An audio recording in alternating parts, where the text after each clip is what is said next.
thing that's going on in our world and in our country, and we are going to get tough and smart and vigilant, and we're going to end it. We're going to end it. So we'll see what it is. We'll see what it is. In New York and New Jersey and the attack in Minnesota. Obviously, we need to do everything we can to support our first responders, also to pray for the victims. We have to let this investigation unfold. We've been in touch with various officials, including the mayor's office in New York, to learn what they are discovering as they conduct this investigation. And I'll have more to say about it when we actually know some facts. And moments after all of that, or as it was happening, the media quick to judge Donald Trump for using the term bombing to describe what happened right here in New York City. But nobody complained when Hillary Clinton used the exact same term, as you heard. Our political panel is here live right now. Democratic strategist Harlan Hill, Real Clear Politics political reporter Caitlin Huey-Burns, and GOP strategist John Burnett. Good to see all of you. Harlan, I assume you believe that this is a contrast in leadership. Well, to be honest with you, I think that what's happening is that the media and the Clinton campaign know that she can't win on policy and merit. And so what they're attempting to do is to make this a referendum on Donald Trump, on his fitness to be president, when they're talking about words that he's using to describe clearly what was a terrorist attack. And they're making that the central issue as opposed to the event. That says a lot. And it says that, you know, when you look at the polling, she doesn't win on terrorism. He clearly outperforms on terrorism. And so if we're talking about the specifics of the implication of terrorism, whether it's radical Islamic terrorism or otherwise, she can't win there, so she needs to talk about the semantics. And Caitlin, to Harlan's point, does this play right into the message from the Clinton camp that Donald Trump will shoot first and ask questions later? I think it does. He said that it was without after these kinds of attacks. Because I want to be clear about one point, which is that Donald Trump, before what we played, before that, he also said he had just gotten a briefing on his plane. Now, I don't know. He didn't clarify whether it was staff briefing him, or we now know that both candidates have been briefed several times by the intelligence community. I'm not assuming he got a cell phone briefing from the CIA director, but he did say he got some kind of briefing. So it wasn't like he just came out there with no information. Right. But my point is that we know how he ended the week by reigniting the kind of the issue. I think that will play in this week. He did not reignite it. Harlan, quick. Reignited. He was in a Washington Post. They brought it up. He didn't want to answer it because it's not an promoted more questions. By saying, look, what it is, period. And then he dropped and said, I'm going to make America great again. After 5 years. Now, part of the reason why Donald Trump's rising in the polls has been he's doing the teleprompter, and he's not speaking off the cuff. And then I noticed yesterday, now that he's either tied or leading in these polls, he's back on Twitter. He calls Robert Gates dopey. He calls Maureen Dowd from the New York Times neurotic. Are you Republicans going to keep him off Twitter or what? Yeah, that's a big challenge. However, I think that Hillary's been falling for weeks in the polls. That is, unintended. Okay. You got to clarify. We want to be clear. And Hillary is actually concerned. She can't win the millennial vote. We'll see what her plan is come Monday with respect to trying to reach out. Bernie hasn't really went on the campaign to really campaign for her. He's starting to, but it's kind of weak. But look, the fact that the system was.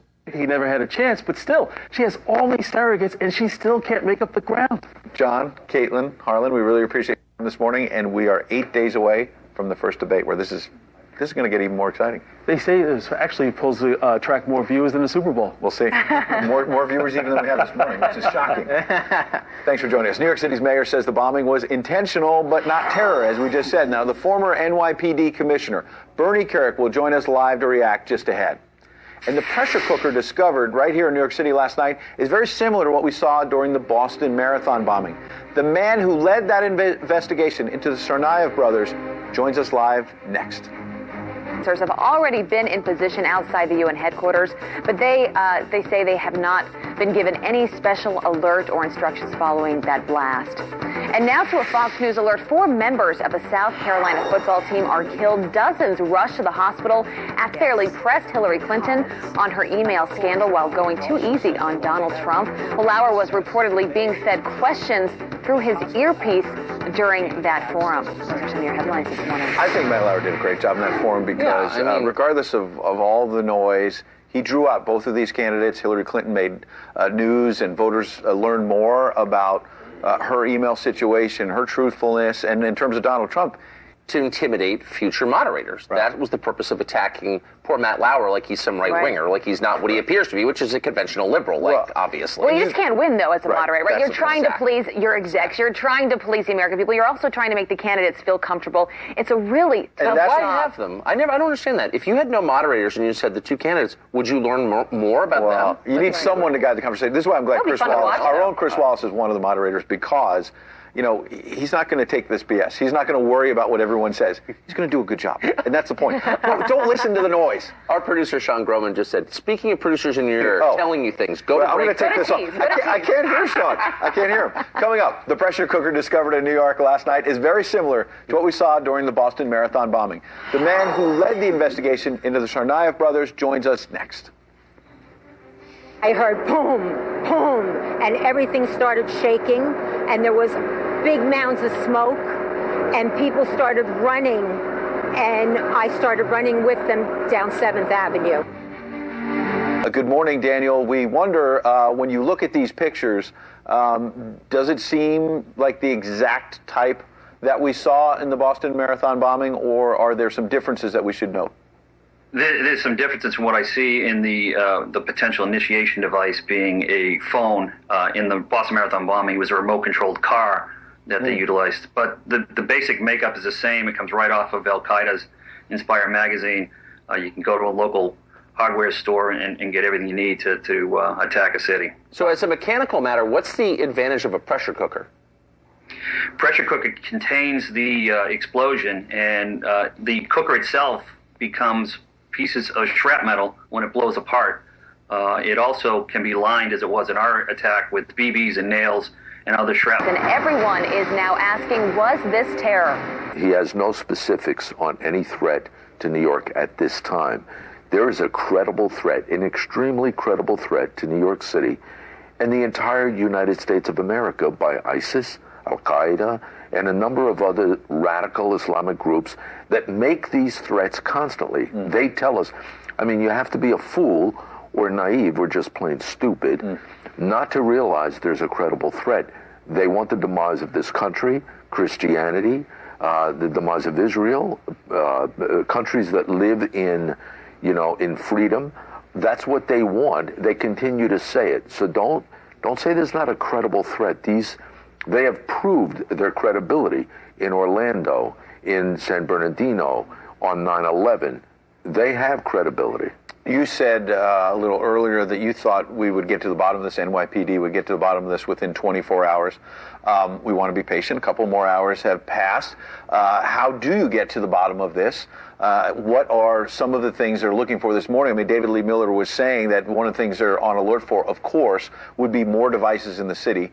I take it it's a good sign that about 12 hours almost have passed, thankfully, without another device found out there. However, it's a big city, and we don't know what else is out there. Well, we don't know what else is out there, but the immediate area, and that's how they found the second device, the police department goes into overdrive in looking for secondary and tertiary devices and things like that. So that's already been done. The forensics on the device that detonated inside the dumpster, they'll take that stuff and rip it to shreds today to figure out what it was, who placed it there, why.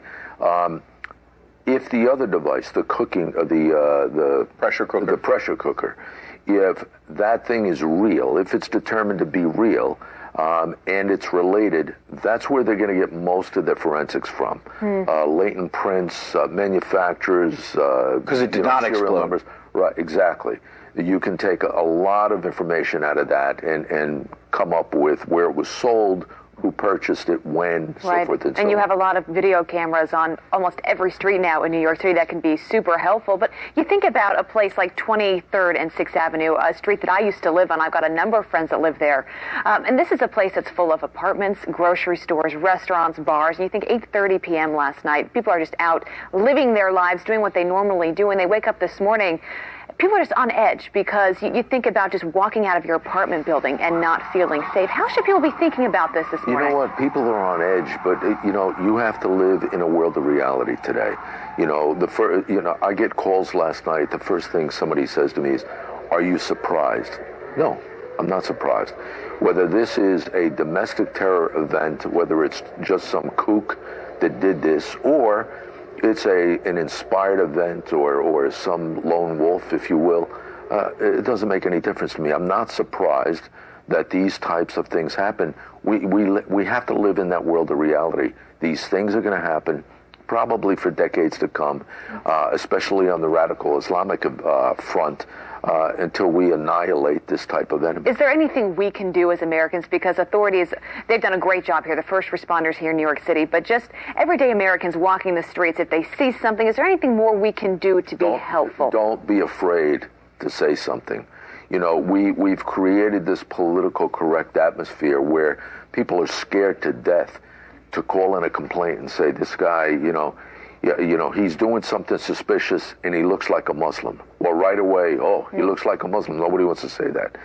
The bottom line is, if you see something, if you have a gut reaction to it, then call the police and let them make a determination. But it's not just civilians who have problems acting on common sense. You see law enforcement at the airport. You see them patting down grandmothers and babies. I mean, ignoring the obvious in favor of the theoretical. It's a combination between policy and, politics.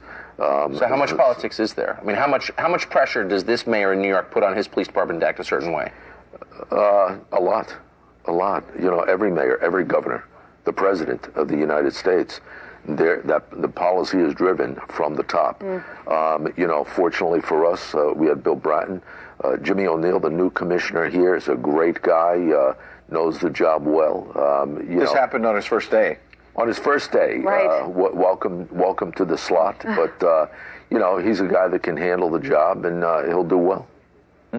What are your thoughts as well on the debate about privacy? Obviously, people have justifiable concerns about surveillance cameras on practically every corner in this city. On the other hand, when something like this happens, that is invaluable to figuring out who's the terrorist behind this, or there are multiple terrorists, and preventing future attacks. You know what? I think you have to look at the world of reality. It's a public street. Everybody has a right to privacy when it's private. A public street corner is not a private location. Midtown Manhattan, I can tell you, Times Square, it's almost like a casino. I don't think there's 6 inches of property anywhere in Times Square that they can't take a camera and read the time off your watch. And yet I've never won a single dollar walking through Times Square. He lost a lot, right? He did lose a lot. Bernie Kerik, it's great to